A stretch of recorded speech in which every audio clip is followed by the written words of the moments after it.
Bonjour, je vais reprendre et je vais terminer mes réflexions sur les sources organisationnelles du conflit.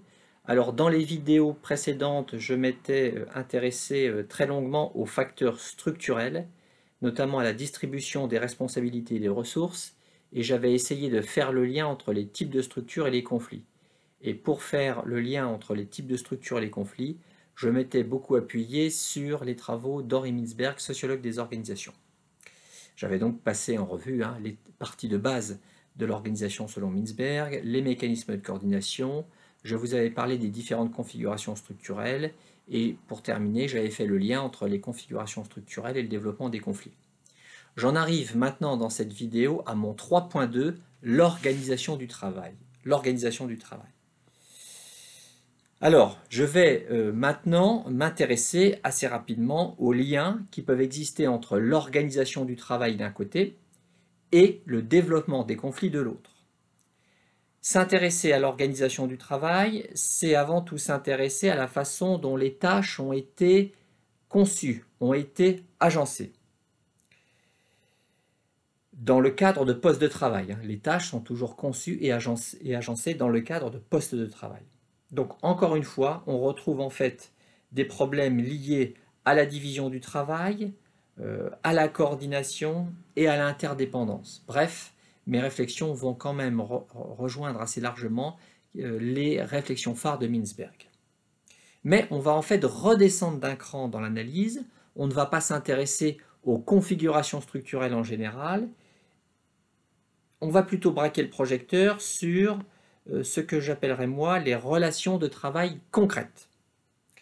C'est-à-dire ce sont les relations qui s'organisent autour des tâches qui ont été confiées aux différents acteurs dans l'organisation.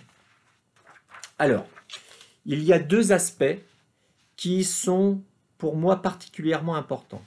Tout d'abord, je vous parlerai du degré d'autonomie dans la tâche, parce que le degré d'autonomie dans la tâche va entraîner une situation de plus ou moins grande dépendance entre les acteurs. Et puis ensuite, je vous parlerai des relations opératoires. Alors, je commence par le degré d'autonomie dans la tâche. Donc, le degré d'autonomie dans la tâche est susceptible d'entraîner une situation de dépendance. Cette situation de dépendance, elle est plus ou moins importante.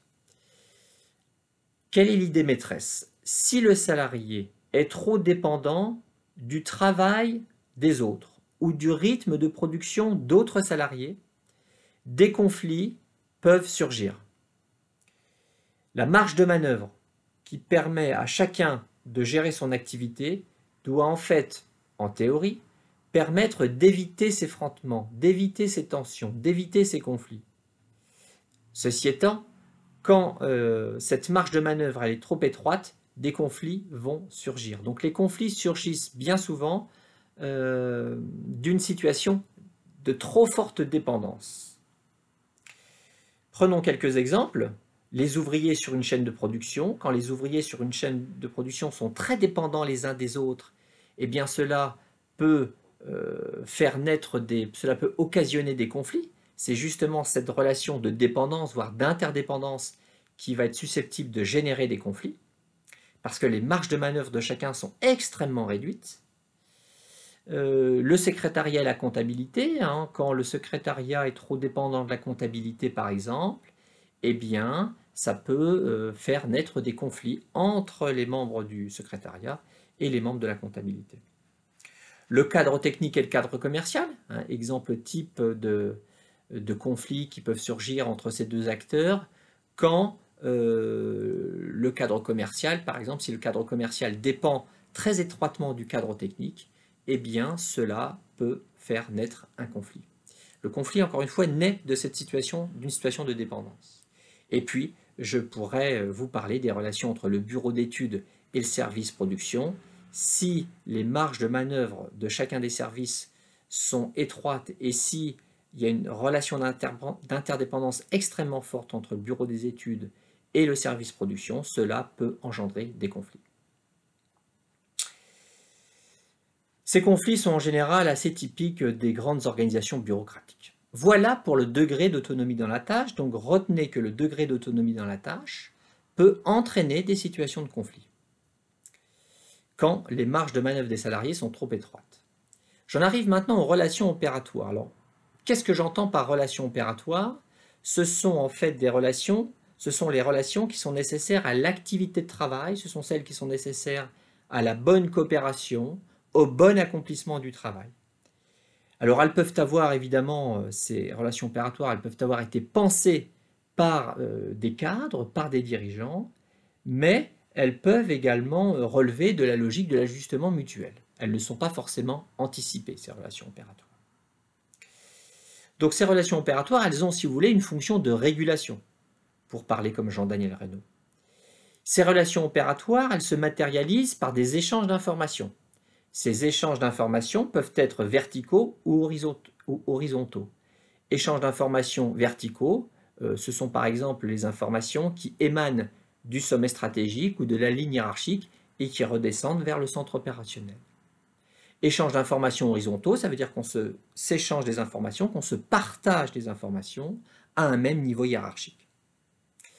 Donc ces relations peuvent se matérialiser par des échanges d'informations et elles se matérialisent également par des communications humaines, elles se matérialisent dans des relations humaines. Alors évidemment, la façon dont toutes les informations circulent dans l'organisation, le rythme auquel les informations arrivent, le degré de précision de ces informations, la fiabilité de ces informations sont autant de paramètres, de situations qui créent en fait de la dépendance, et c'est parce que ces situations créent de la dépendance qu'on va pouvoir voir surgir des conflits. Donc retenez bien cette idée principale. La façon en fait dont sont transmises les informations vont créer des relations de dépendance ou d'interdépendance, et de ces relations de dépendance ou d'interdépendance peuvent surgir des conflits. Alors à ces conflits, en lien avec notamment la transmission des informations, il faut ajouter bien évidemment les nombreux obstacles à la communication humaine, à la communication interpersonnelle. Je pense notamment à ce que je vous disais dans une vidéo précédente, quand je parlais du concept de jeu à partir de l'analyse transactionnelle et de l'école de Palo Alto. La prochaine fois, dans mon 3.3, je vous parlerai du système de récompense. Au revoir.